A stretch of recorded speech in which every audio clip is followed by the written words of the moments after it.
প্রিয় শিক্ষার্থীরা, সংসপ্ত একাডেমিতে তোমাদেরকে স্বাগত জানাচ্ছি। তোমরা যারা এইচএসসি ব্যাচ 2025 আছো এবং যারা ভর্তি পরীক্ষা দেওয়ার কথা ভাবছো, তাদের জন্য ছোট্ট একটি ইংরেজি এমসিকিউ আয়োজন করেছি। তোমরা এই এমসিকিউ পরীক্ষাটি দেবার মাধ্যমে তোমরা নিজেরাই নিজেকে আজকে যাচাই করিতে পারিবে যে তোমাদের ইংরেজি ফাউন্ডেশনটি কতটুকু মজবুত। চলো তাহলে ঝটপট আজকে উত্তরটা করে ফেলি। তোমরা ইতিমধ্যেই অনেকের সঠিক উত্তরটা ধরে ফেলেছো, তবে যাদের একটু ইংরেজির ফাউন্ডেশন বা ভিত্তিটা দুর্বল আছে তাদের একটু দ্বিধাদ্বন্দ্বের মধ্যে পড়তে পারো। সুতরাং আমরা দেরি না করে সঠিক উত্তরটি একটু তোমাদেরকে জানিয়ে দিই। এখানে সঠিক উত্তরটা হচ্ছে সি নম্বর।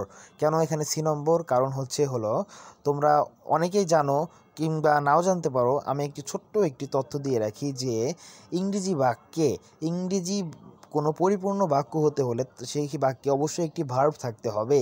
ভার্বকে বলা হয় কোনো বাক্যের হার্টবিট।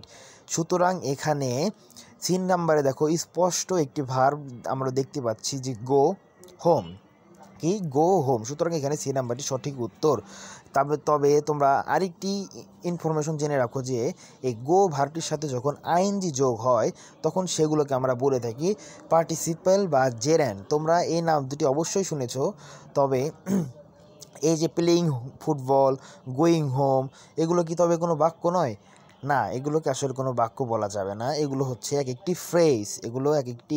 ফ্রেজ। তোমাদের বেসিক যখন স্ট্রং হবে তখন তোমরা এগুলো আরও সহজেই অনুমান করতে পারবে। তোমরা আপাতত এটুকু জেনে রাখো। ধন্যবাদ প্রিয় শিক্ষার্থী, এতক্ষণ আমাদের সাথে থাকার জন্য। আমরা সব সময় মন থেকে চাইবো তোমরা সর্বদা ভালো থাকো, হাসি খুশি থাকো, তোমরা তোমাদের লক্ষ্যে এগিয়ে যাও আপন গতিতে। ধন্যবাদ সংসপ্ত একাডেমির সাথে থাকার জন্য।